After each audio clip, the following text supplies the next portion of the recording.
till I'm back home again. I'm restless and tested till I'm climbing in that front seat. It gets me, I'm wrapped around the wheel. It's not something you explain, it's something you just feel deep inside. A never-ending ride. Hello, highway, you're going my way. I'm free because I'm bound to the road. A goodbye driveway. You know these tires, they are just like me, only built to roam. When I'm gone, I'm home.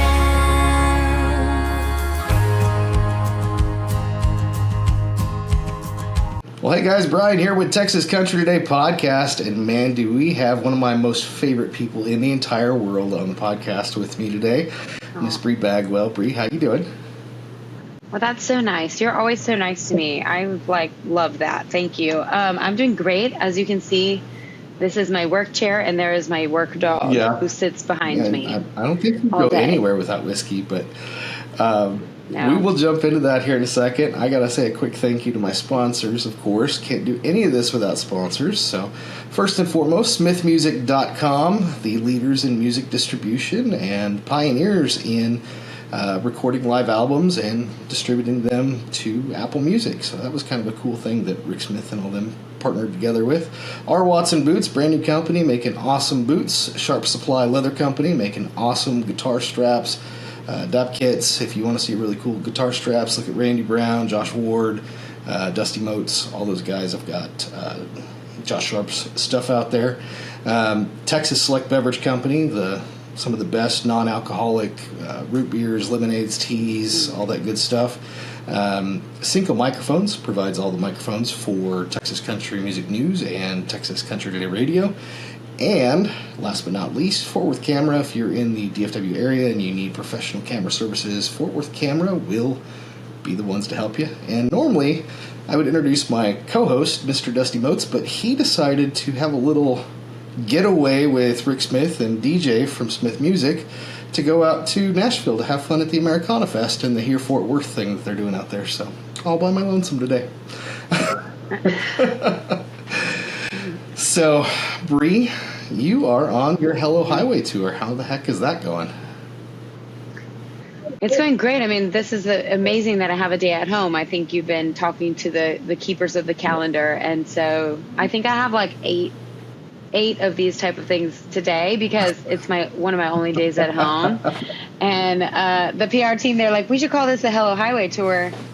Like, why? Well, you're going to be in 12 states in 2 months or something. Are you kidding me? Because, I mean, you know how it is with Texas country artists. We don't really have a tour. We're always on tour. Yes.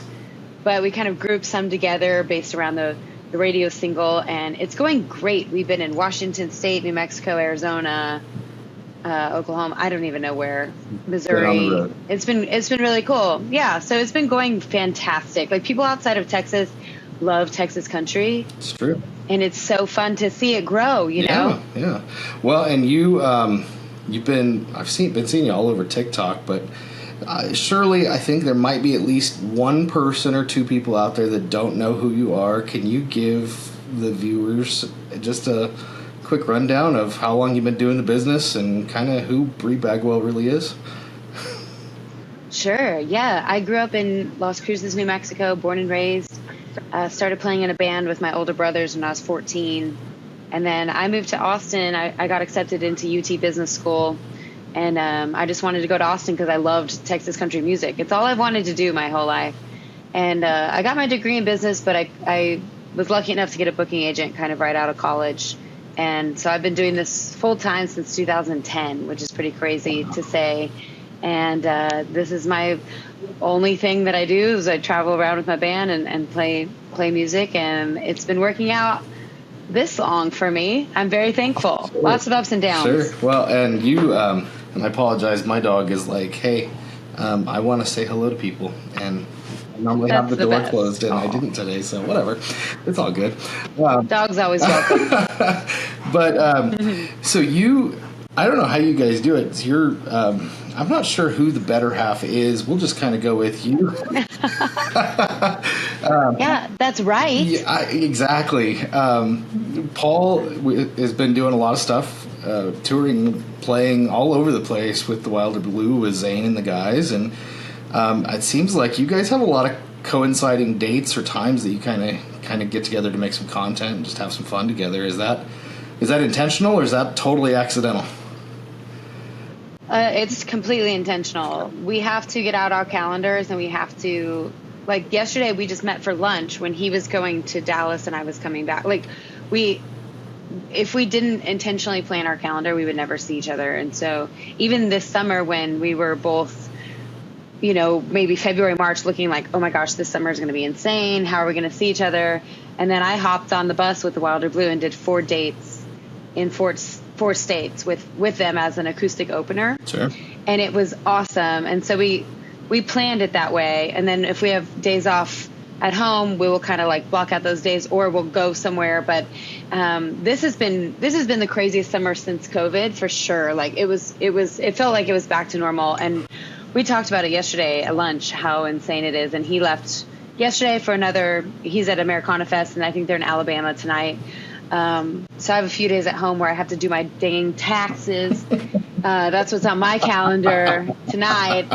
But then he'll be home next week. And I think, we're going on the cruise together and stuff like that, where even though we're working, we're still spending time together. That's good. I think that's important. And that's, I think a lot of people underestimate the work that goes into a household that has 2 working musicians that are on opposing tours. You know what I mean? The work that has to go in to keep that going.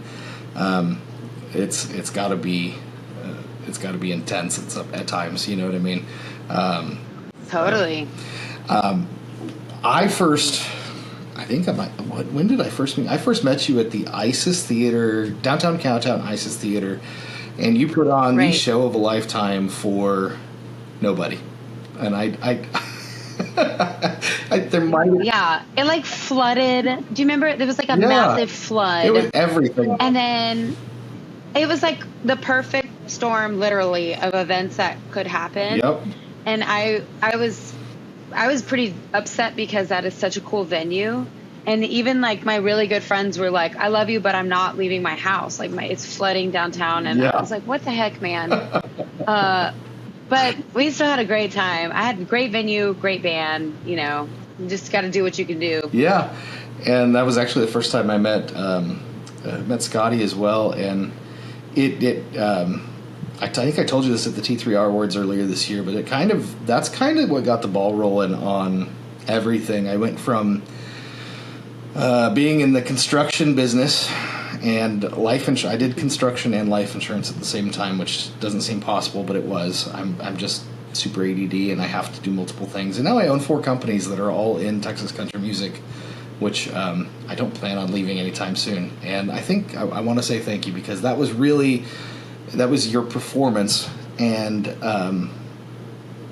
that really kind of did that for me. And I don't want to embarrass you, but when I say your performance, you played so hard. When I saw you at the meet and greet afterwards, I mean, you were drenched in sweat, so it wasn't like you were going light. You were working, and that's impressive, because that's hard to do. And I've seen other artists not do it successfully, so thank you for that. Well, thanks. I love performing. I always tell people, like, the 90 minutes on stage for me is the easy part. I mean, the every day off stage is so insane. And even today, I think this is my 3rd interview today. I've also had a meeting with my radio promoter. I have I just talked to Sam from Ragland and this morning, and then I have a full afternoon, and I also have all the merch orders. I'm in between tour managers right now. We've talked about that, but she starts next month. But it was like I'm mailing out all my own stuff right now. Crazy. My van is in the shop. I mean, and then I made a reel this morning for my whiskey sponsor. So you're kind of just doing all of these other things. So it's like the 90 minutes on stage when people they tell me, it looks like you're having so much fun. It's like, well, I am having so much fun because that's the part of my life that I enjoy. Everything else is is like actual, like, not that this is work, but you know what I Sure. mean? Like that, the show flies by. And so I love it. And I've also seen, like, I remember going to see some of my favorite artists in the whole world, and I won't name names, but that had nobody there, that I've seen them either be really graceful about it or really not graceful about it. And I know there was one time I wasn't very graceful about it, and you just kind of have to choose. And I choose grace, because I've seen my favorite artists where I'm back there crying because their songs are so impactful and they're such a great performer, and they're mad on stage, and I'm like, I wish they knew how much this performance meant to me. Sure. Yeah, I had one at another theater, and I don't know what it is. Like, maybe I need to stop going to theater shows because nobody shows up to them. But maybe it's me. Is it me? No. No, it's not. No, you. and It's people after COVID. yeah. It was over at the Arlington Music Hall, and it was a back-to-back, like, full weekend, and it was kind of sad because this artist, and I won't say his name, but this artist got his start at Arlington Music Hall on the Johnny High music hour thing that he did there when he was a young teen, and then it was kind of like a homecoming thing, and there was, the only people there were the me and my wife that were taking pictures and video, and the 4 people that were promoting the event. And he just sort of, because they had the house lights on, the lighting wasn't great, and he could just see that it was empty, and he knew he was playing to an empty set. And it was probably the shortest set I've ever seen him play in his life. But at the end, it was just like, you could just see he was just ready to move on to the next one and forget about it. And that's tough to see too. You feel for artists when they're like that. You take it so hard. I mean, sometimes I take it hard too. It depends on the thing. But I wrote a song called Empty Chairs that's on my last record that is about and looking out and seeing empty chairs. And I wrote that after I was like looking out, same kind of thing. And it's like, you can base your whole existence, like, you can have the best show of your life one night and the next night have nobody, and the drop from the highest high to the lowest low. If you're kind of having a string of mediocre or good ticket sales, you're kind of in this middle area, then the fall isn't that hard. But I remember after selling Green Hall out one night, my very next day was a very odd show that it was a lot of money, but it wasn't really a show, and no one was there. No one was paying attention. And I took that one really hard just because I was up so high the night before. And I actually talked to somebody that was at that Green Hall show, and then they were at the show the next night, and they were sad for you because they were like, man, I can't believe she just did this, and then nobody showed up for this. And it was down in the Hill Country, if I'm remembering right. It was like a small wedding venue you played after Green Hall. Does that sound right? I don't know. It was no, but I've had 2 Green Hall shows, so that might be the second one. I was thinking about the first one. Yeah, it's really tough, and also, everyone says put on the same show, and I try. I really, really try, and I think a lot of us try, but every once in a while, you kind of have to give the artist some grace, because it's like, I can't imagine any, if you're at a desk job, whatever, your life is kind of. And so it's really an emotional roller coaster, and I firmly believe that an artist should try to put on the same show every night. But in 10 years, an artist is going to have a hard day. So grant them some grace. Well, and I agree for continuity and consistency and things like that. I joke every time I see Mr. Kevin Fowler. I was like, I think I know your show better than you do at this point, because I've seen his. Which is not true, but I've seen it this year. I think I've seen his show 9 times, and he's very consistent. It's and not nothing bad. It's the same thing over and over and over again. You know what I mean? Everywhere he plays. Right. Paul played for him for 8 years, and you probably know that. Paul played guitar for Kevin for 8 years, and he loved that consistency. He knew exactly when to start. He loved, and it's really funny because I have an amazing band right now, but I had a stint where I had a band that was kind of maybe a little rude or something, and they were like, can you switch up the things that you say? Because they were annoyed, and I was like, Kevin Fowler never switches up the things that he says, and sometimes you need consistency when this life is so up and down, and your band needs consistency. For me, I love going out and knowing exactly what we're going to do. We switch up our set. We're about to switch it up. But I feel like my fan base is, they're super loyal, but they're a little smaller than Kevin. So I switch up my stuff because, I kind of feel like I need to, and I have to. Sure.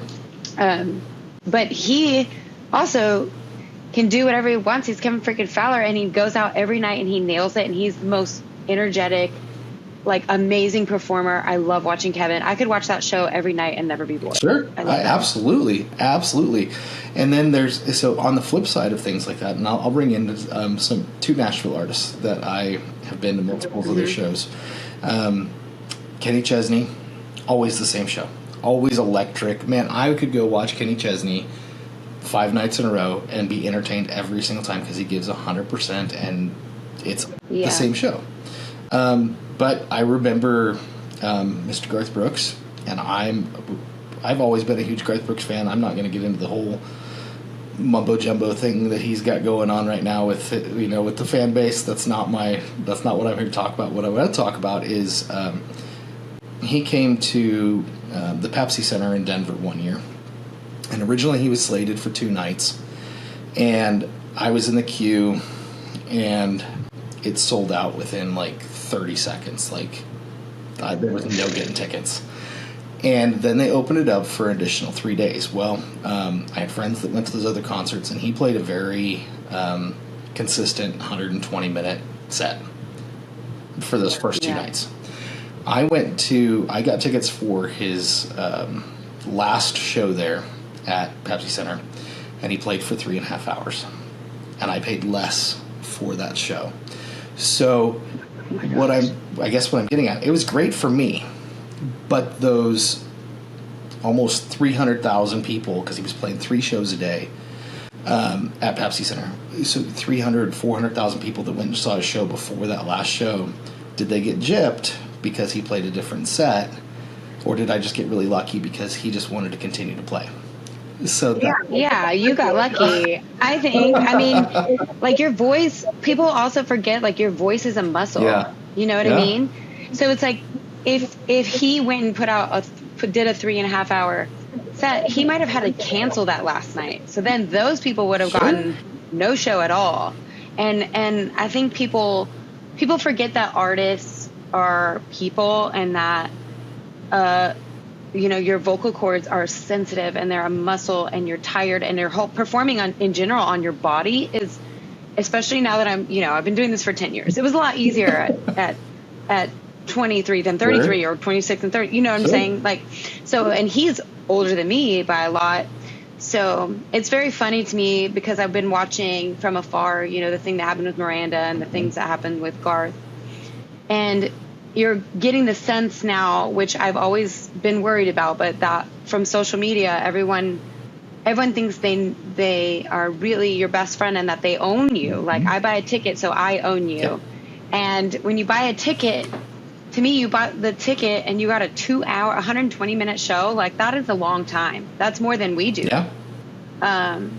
And then someone gets it's live music. It's live for a reason. It's going to be different. And if everyone didn't have the ability to talk to each other and say, I got this 2-hour show, I got this 3, well, now I'm mad. You got a 2-hour Garth Brooks show what are you mad about? 1 million people would kill to see, or also couldn't afford. Yeah. I mean, you're very lucky to see, but it's really tough. And then you as an artist, I feel like you can't have a stand, because then you just get blasted. I mean, people are so mean on social media. So I'm even worried about having this opinion right now, because I'm going to get blasted. That's why I don't look at notifications. Like, no way. No, so people are so mean. They are, but at the same time, I was talking to a younger artist, Austin Dixon, and he's out of Oklahoma, and he's kind of on fire on, like, TikTok right now. He gathered like 135,000 followers because he did some singing challenge, and then he was posting like 4 to 5 videos a day that he was going in and he was recording them on Pro Tools, and then he was editing them, and then he was doing basically a lip syncing video to them and then uploading them. He's doing that for 4 times. That's a whole day, and I edit videos quick, and I'm telling you, that's a whole day of work. Oh yeah. And That would take me 8 days and 2 other people. Like, that's how long that would Exactly. take. But then, You can't do that. he put out this EP, and he's like, I got 135,000 followers on TikTok and a bunch on Facebook, and it's not translating into Spotify plays. And I said, well, it probably is, but how are you looking at Spotify plays? And I would like to get your opinion on this. I was talking to Adam Hood, and we were talking about how Spotify has the speedometer. They're the only ones that have the speedometer. They know how many monthly listeners you have, how many plays a song has, this, that, and the other. And I asked him, I said, is it good or bad? So, in your opinion, is the speedometer a good thing or a bad thing? Well, I mean, I can only go off of what I'm feeling currently. Sure. And I talked to a friend who just released a record, and at the same time somebody else released a record, and I said, congrats on your record release, and he was so upset because somebody else's record got way more streams. So he's not even, he's like really upset, and it's like, I get it. I did that too when my record came out. So it's when you should technically be just enjoying your album release. Yeah.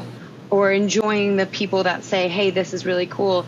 You're not enjoying it because you're comparing yourself to another person all the time. Yep. And I kind of did that too. And then there was another female artist that was like, well, I would kill to have the streams that you have. And I'm like, well, I would kill to have the streams that. So it's hard, but I think that we're still in the adjustment period of learning this new thing. So maybe if we can just have a little bit more time to adjust and absorb and understand that, we need to stop comparing our self-worth to ticket sales or streams. Yeah. It's so hard to do, but if you can look at the bigger picture of an album is forever, and the streams in 3 days aren't going to be the reason that an album matters and lasts. And it's hard to do, man. It's hard to do. So I think it's good because it's good and bad, I guess, is the answer. It's good because it really pushes you to write more songs. I mean, it's pushing me to record more than I would record and put out music more than I would put out music. But it's bad in the sense of calculating your whole self-worth based on your monthly listeners. And everyone I talk to, I'm like, please don't do that, because I know how bad it hurts. Yep. And you know what? You actually, a much longer answer, but you had the very same answer that Adam Hood had. And he said, he goes, I love the speedometer when I look at it for myself. It helps me shape acoustic shows on what songs are hitting and what songs are missing. And it helps me know that people are listening to my album when I release it. He goes, but it's not helpful when I start comparing myself, and he used the example of Jason Eady, who's a good friend of his. He goes, it's not helpful when I start comparing my album to Jason's album. He goes, because we're different people. Right. We have different fan bases. We have different journeys that got us there. And the difference in plays might be the difference in 1 or 2 people sharing it. And it's sad that it comes down to that, but it is. It could be the difference between just 1, maybe 2 people sharing a song or the album on social media, and then it gets shared again and again and again and again. And maybe your 1 or 2 shares just hasn't happened yet. You know what I mean? So it's not. Or getting on one playlist. Like I got on Hello Highway just got on a playlist 2 days ago, which was weird because it's not new. And it has almost 500,000 followers, right? So for me, that's a giant deal. That's one thing that can change the course of a song. So and I feel that, and I've watched mine go down and up and down and up, and that's just what it does, and that's just part of the business now. It's just how it is.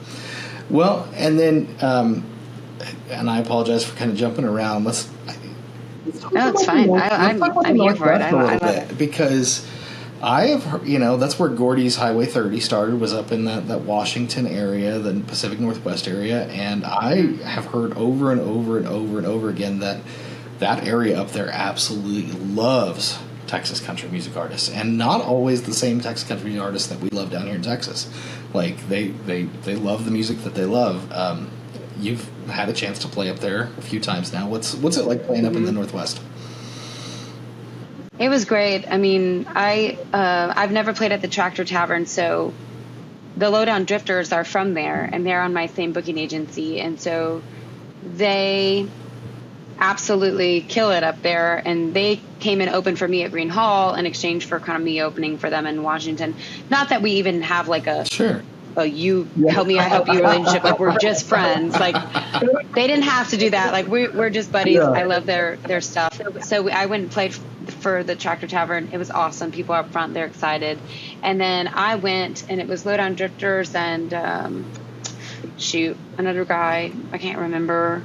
And then me and Colby Acuff was there too. Mm-hmm. And it was a packed festival. It's called Farm Jam. Everyone was up front. Everyone was loud. Everyone was singing.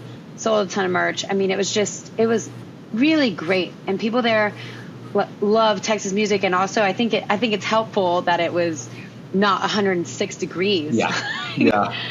You know, people Texas festivals are tough because, man, people are committing to going out in really tough weather situations. Yeah, we do that to ourselves. I don't know why we plan all of the festivals during the hottest months.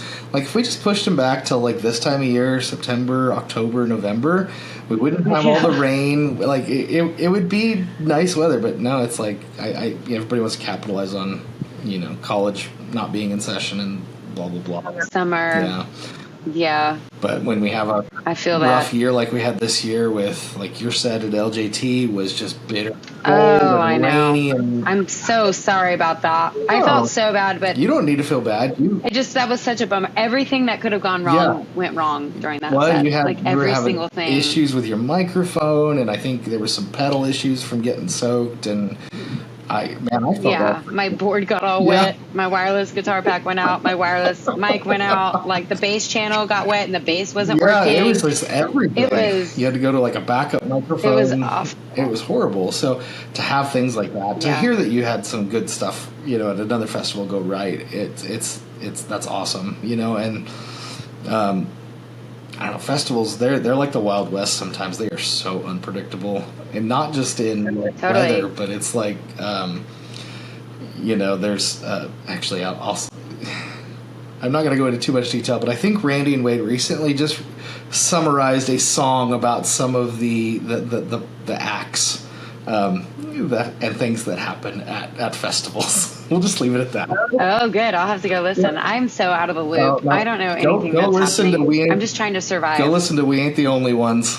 They pretty much... Oh, I heard that one. They call out everybody and everything that happens pretty much by name. Yeah, they sure. Oh, gosh, that was so funny. Once I heard what they said about some people, I was like, glad that they didn't put my name in there. I don't know what they would have been making fun of me for. That's so awesome. It was kind of funny because one of the guys, two of the guys they mentioned for very certain things, we saw that on full display at LJT after his set was over, and he got invited to come back out with Larry Joe later that night. It was actually Larry Joe and Randy Rogers were... No, it wasn't Randy Rogers. It was just Larry Joe, I think. But he was totally sloshed. And then... Amazing. I mean... Well, that's the thing. It's like LJT is so much fun. It's my favorite. Yeah. And then you're backstage with all your friends. And so and I always play, that happened to me at Lone Star Jam. I love Larry Joe so much. He keeps inviting me back, so I behave myself when I'm there. But I played Lone Star Jam this year, and I played it like 3, and then Pat Green played it like 10, and he called me out to sing Wave on Wave. Mm-hmm. And I was like, Pat, I've been drinking beer since after my set, or maybe before. Yeah, exactly. Like, you can't just call me out. I mean, I did of course it. You did. You're going to say no to Pat Green, right. And he was holding whiskey. It was hilarious. But it kind of was a reminder to me of, like, at a festival, you never know. You might have to go back out. Yep. So behave. I wasn't behaved. Yeah, no, it's. I'll tell you what, Texas country music has been the singular most unpredictable thing in my life, and it has been a joy every single minute of it because I never know what's going to happen, and you learn to just kind of go with the flow, and it's been so much fun. I was actually hoping to be out at the Rhymes and Vines coming up, but I'm not going to make it because I've got too many paying gigs that are here in Fort Worth that it's just not going to be feasible. Well, I'm proud of you. That's great. We all need your help. Everyone needs your help all the time. We all need everybody's help. And that's one thing that I've really kind of noticed is, and you've been doing this 10 years. Artists kind of form, artist promoters, booking agents, they kind of form these little like families, like these communities around each other, and everybody kind of helps everybody. And I think the rest of the world could learn a lot from that, but it's not all good, and I'm sure you've experienced some of the bad. But what's the one thing that you could help a young artist out by telling them if they're having a tough time finding their place in the community? What's something that you could tell them to help them out? Yeah, I mean, I think people would look at me and say, "Oh, I bet she never feels that way." But I told my producer after my last record came out, Rachel Loy, I was just telling her, I feel like everyone has these music cliques, and I'm not in any of them. Like, I'm not in the Lubbock one. I'm not in the, you know, and I feel like I was feeling awfully left out. And and it's so funny because I feel like all of those people were all friends, and they would be like, "Oh no, absolutely, it's not like that." But she told me, "Well, let's start our own group." So we have this kind of Central Texas, we call it Music Couples Therapy, and we try to meet once a month, and it's a couple artists from around here, and they're so awesome, and it's been really helpful for me because now I've gotten to do a lot of stuff that I wasn't getting to do before, just because I think I'm so busy and focused and like working all day that I forget to kind of reach out to people. Sure. Or sometimes at festivals, Paul and we don't get to hang out that much. So sometimes we'll hang out by ourselves. And so we don't get invited to things because we're never around, because we choose to not be around. Sure. So it's not you feeling like you're left out, and people aren't purposefully leaving you out. So it's as simple as like reaching out and being like, "Hey, where's the jam," or something. And people will, maybe they'll be like, "Oh, I didn't even think to invite you," but it's not because I don't like you. It's just, it's just kind of how it is. And forming those friendships and stuff is so important. But we take everything so personally because we see on social media, they did this and I didn't get invited or whatever. Sure. And that's, we read way too much into it. And most of us are all just trying to keep our head above water, and it's not personal. I couldn't agree more. And it's hard not to compare what we do here in Texas to Nashville. But I think one thing that Nashville does really well that we do really poorly is these songwriting groups, these songwriter rounds, these groups of people that get together on a weekly basis and write music together. And it gets done to some extent, but not nearly on the scale that it's done in Nashville.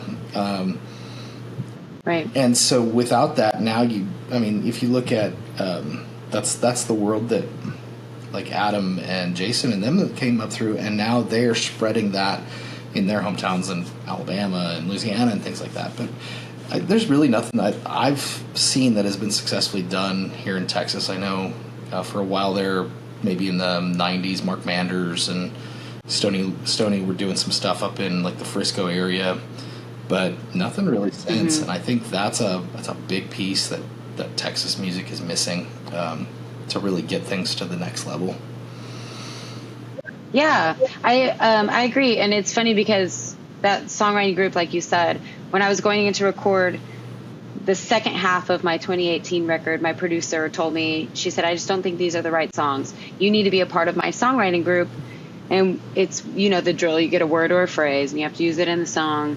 And so I did that for like 3 months. I wrote one song a week, and that's how I got most of my last record, my 2018 record. And then I started my own group with Paul, and we do one song every 2 weeks. And we're still doing that. I have a song due tonight and I haven't started. And that's how I wrote like my entire last record. Really? So yeah, so it's, and in my group is, Jade Pautek and Juliana Rankin and Helene Cronin and, McKenna Kosowski and, I hope I said her last name right, but And then it rotates. So if you don't turn in a song by midnight on the Wednesday, you get kicked out. And I have a waiting list. And I have a waiting list of probably 10 people who want to be in our group. And it's been great because you're totally right. In Texas, we'll be like, let's write a song together. And it never happens, even with our best friends. Mm-hmm. So at least this is a way of forcing yourself to write, even if it's by yourself. You can write a song with someone else, but you have to do it by every other Wednesday, and it's been really great. So I encourage anybody that wants to do that to do it. It's great. So let me ask you something, because you're one of the first artists that I've heard that has started and is part of a songwriting group here in Texas. Mm-hmm. Because Texas kind of has this stigma, and maybe you've seen this, but where they don't want to. A lot of artists will not perform other artists' music. Like, and I don't understand that. Like, if it's a good song, it's a good song, but there's like a stigma about performing other people's music. Yeah. I don't. Interesting. I wonder if that, I think it happens now more than it ever has happened, because but it's like way to getting hooked up with people like Keith Gaddis, R.I.P. Like him recording Keith Gaddis songs, and they all have, and they it's kind of those guys that have started forming those really cool songwriter relationships, like people like Brent Cobb. People have been recording Brent Cobb songs down here for a long time. Yep. And I'm definitely not above it. I think it's more of like, in the beginning, to prove yourself, you write your own songs, you play your own instruments, and then you have your own band. Like we kind of had to do that to prove ourselves. But I think people are doing it more and more. I don't have a problem with it. I get very few songs pitched to me that I think are me. Sure. More so than my own songwriting. And I write so much that by the time I go make an album, I have 100 songs to choose from. But I've recorded outside songs, so not against it. Sure. Well, you had a song, and I don't know if it ever did anything for you, but it was, I still think, my favorite song that you've ever recorded, which is Josefina. That is my 100%, like, I love that song. Thank you. Well, we're doing an acoustic version of that song. Are you? Right here in our home studio. Yeah, don't tell anybody. I'm just kidding. This is exclusive release content. Yeah, we're doing that. So that's good. I'm glad that you like that song. Well, it's a very powerful song, and I have a love for a lot of the older country that's like the Marty Robbins, gunfighter ballads. And I don't know, my wife is a huge Marty Robbins fan. She doesn't hear it at all in that song, and I hear like through and through some Marty Robbins influences in that music. But here's your chance. Am I right or am I wrong? Does it have some Marty Robbins influence in it? Well, it's funny because we've broken down so many times on I-10, and I've towed my van and trailer to Rosa's Cantina a lot, and I'm like from right around there, and the owners would just give us like tequila and tamales and be like, here. And so I said, how can I repay you? And they said, put Rosa's Cantina into a song. I was like, whoa, there's been a song about it, and you can't top that. But I did it anyway. But yeah, I think it has a little bit of that for sure, and the guitar kind of is a nod. There's a couple nods in there for sure. But we're doing the acoustic version might even have more of a nod, because I wrote it really slow originally, so I think we're going to do a slower version. But Paul's going to play guitar on it, and I bet you he'll do something Marty inspired. Paul is such an amazing guitarist. He's a great singer too. Like, he told me at LJT about some of the theater shows that he likes to do, and I have yet to go see one of his theater shows. So I'm gonna have to make like a special trip one of these days and just take a vacation and go see Paul play a theater, because I would love that. Like, he does very few solo shows. Yeah. And he's actually been recording some solo project stuff that's coming out soon. So you'll be happy to hear that, I think. I don't know if that's public knowledge either. I don't care. Whatever. I'll just tell you all the things. I don't think the market. I'm gonna get in so much trouble. That would require somebody that actually matters to hear this. Oh, whatever. So, yeah, man, I'm curious. You've got an inside look on some of this stuff, and I know this isn't about you, but I recently was in that camp of like, why did Zayn leave his solo career? And then I saw a TikTok he made, and he's like, have you seen this band? Like, that's why. Yeah. And I'm like, okay, yeah, that makes sense. I get it. But God, that's got to be kind of cool to see, like, those harmonies come alive, and just the I don't know, they have a style all their own. But what's it like from the outside looking in, being that close to it? Well, I mean, I'm very lucky. I get to spend some quality time with Zane Williams, who I think is like a living legend as far as the songwriting goes. And we've had a bunch of conversations and, you know, talking to Zane about just my career in general. And I feel like I've been hitting my head on that next level for a long time. And I'm still playing some of the same venues. I'm selling great tickets in these venues, but I want to be selling great tickets in the next level up, you know, the bigger rooms. And he said that's how his solo career too. He was doing it for a long time. And it was a really cool way for him to rebrand, and he handpicked this band, and he always wanted to do this thing with this band. And I don't know, it was his idea. I mean, he's told this story a million times, so I don't feel like I'm telling anything he wouldn't say. But he loved Paul's songwriting and his guitar playing, and so he grabbed Paul and Lyndon, and he put together this super group. And what I love about it is there's nothing really like that in this scene. Nothing. It's so unique. So you couple that with Zane Williams' songwriting, and you have this magical spark. And it's so fun to watch, you know, people like Luke Combs pick up on it, and because that's the thing. We're always trying to think like, how can I make my, you know, I can't keep doing the same thing over and over and expecting different results. And I need to get out there more. I need to change things. And I kind of changed my sound for the last record. So as artists, we're always trying to think of what's the next thing and how we can improve ourselves. So we're not just being the same artist we've been for 10 years. Sure. No, that makes perfect sense. So it's fun to watch him do that. Yeah. He has a vision and he makes it come to life. Zane knows what he wants and he makes it come to life. It's so incredible to watch him do that. So do you feel like you don't have that ability to know what you want and then go get it? Is that where you think you're hitting your head? No, I'm not sure what it is about. I mean, I've watched artists that I love do the same thing. You know, we're always trying. Sure. I wake up and I work from sun up to sundown every day. You have to be careful of that because you're here, but you also have to have a bird's eye view of your career. Mm-hmm. So I always have things that are on the horizon that I'm going to change, that I'm going to do, and it's not necessarily that I don't love my life. Like, I make a living, I pay 6 guys, I make, you know, sure, decent money, but you know, as artists, we're always wanting to be the next level up, and that goes for any artist. You know, everyone wants to be as big. We all want to be on an Eras tour. Like that's a ceiling for us. So I don't know. I have a whole team now, and we're always thinking of ways. But also, if it doesn't happen for me, it doesn't mean that I'm not successful. Yeah. Just like, that's what I would tell any artist. It's like, just because you can't sell 1 million tickets. I mean, some of my favorite artists can't sell tickets at all. So it's like, what is happening? Yeah. There's no code to crack. It's just kind of. It's just it's timing. It's kind of a little bit of timing, a little bit of luck, and a lot of talent. That's really what it comes. Timing, luck, money, talent. Yeah. Some sort of magical spark. I don't know. None of us really have the answer. If you find that magical spark, let me know. I've been. Let me know. You know, I'm a firm believer that, like you said, you do the same things over and over again, and sometimes they work, sometimes they don't.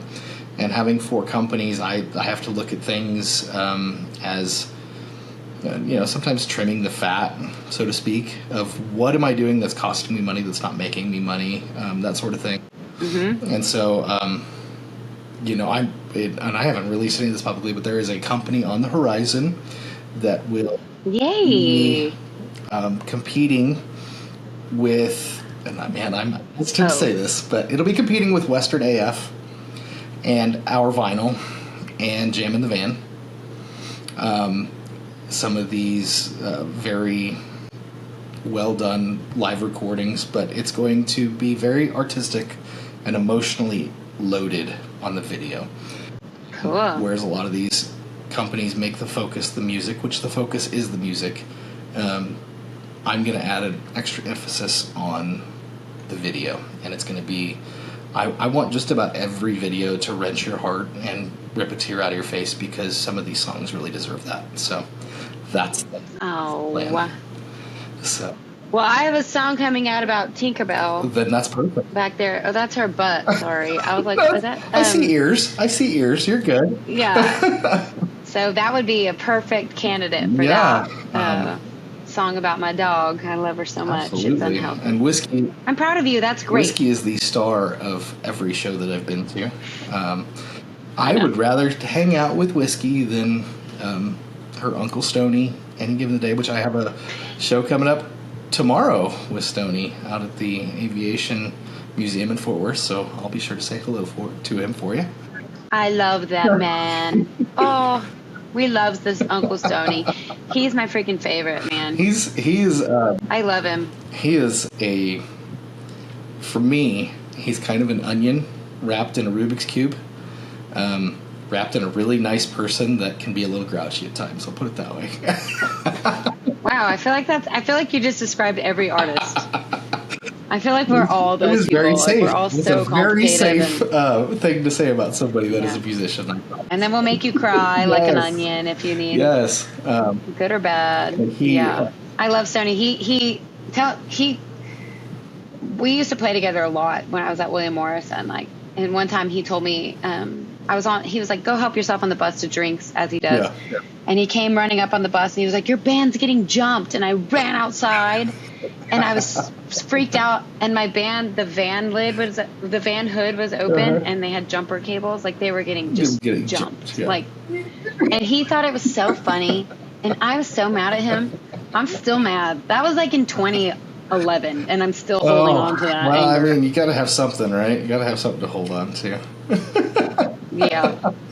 No, he's been so kind to me my whole career. I need to hit him up we need to do some stuff together. I don't really, I used to be open for all those guys all the time because we were on the same booking agency. Yeah. And so now when they think about openers, I'm not really, you're not in that opener I'm doing a lot of headlining stuff, yeah. but smaller venues. But, like going on the run with the Wilder Blue was so cool because I just went by myself. Paul played guitar with me. I had no expenses. Yeah. I got to watch my favorite band every night. And how does life get better than that? I could do more stuff like that since COVID is over. Yeah. We got to change the way we think completely since the world shut down. Absolutely. Well, I know you've got another Zoom. I could talk to you for hours, but I know you've got another interview because you're busy, Miss Popular, so high in demand. And I don't know if you noticed, your signature is up there. I don't know where, but your signature is up there. Cool. I'm still going to auction it off, but I feel like I need to get another guitar to replace that one. Otherwise, I just have like a guitar hook hanging there. So maybe next year's LJT we'll get another guitar and fill it up. I got to point out, who do you think? So I'll pull this up here. So the silver one. That's John Wolfe, which kind of makes sense how big that is, right? But at LJT, who do you think signed the biggest? Just your guess. Oh, great. That's a tough bit from this year? Yep. Was it Co Wetzel? No, Co is itty bitty tiny. Co's what a sweet Co. Co is where is Co? He's on here. Let's see. Co's super nice. He's always been super nice to me. But I could see him just being like, hey, so the biggest, I think. Let's see. So we got Randy Brown that went on the back. That was mine, I guess. But actually, I think the biggest was Mr. Larry Joe Taylor that went right there on the top side. Was the biggest. Outside of John Wolfe. I don't know. Larry. Who is that there's signatures on here. I don't even know who they are. It's sad. I tried to get pictures, but so many artists were like signing and then leaving, and I'm like, I don't know who you are. But I know you can always read mine. Like you can always read Kevin Fowler's. Yep. You can always read Randy's. Like there's some that are so distinct, and then I had the same thing. I auctioned off a guitar, and I was like, I could only discern like 75% of them, and I had a running list, and the list exactly. I don't know. After one festival, got beer sport spelled on it or whatever. So I'd never. If you get guitar signatures. That's a good lesson for this podcast. Me and you both have had that happen to us. Figure out who's signing Keep it. a running list. Yeah, exactly. Yeah. Totally. Well, Bree, where can people find your music? Obviously, you're pretty easy to find because you got a kind of a unique name. But where can people find you and find out about your tour and all that stuff? Yes, it's BRI, Bree Bagwell, and BreeBagwell.com is the best place to go. It has links to everything I'm doing, links to my social media. I am on all the socials. I'm actually on the road a ton right now, so you can come see me in person, see me online, whatever. See me on the Spotify, whatever you prefer. Sure. All right. Well, big thank you again to all of our sponsors: Texas Slick Beverage Company, R. Watson Boots, Cinco Microphone, Fort Worth Camera, SmithMusic.com. And Dusty would be very sad if I didn't do this right. It's not just SmithMusic.com; it's SmithMusic.com. Sorry, really thing. You got to put it out there. Sharp Supply Leather Company, and I think I got it all. I don't know if I didn't. That's a great job. If I didn't, I'm sorry. But Bree, thank you so much for joining us.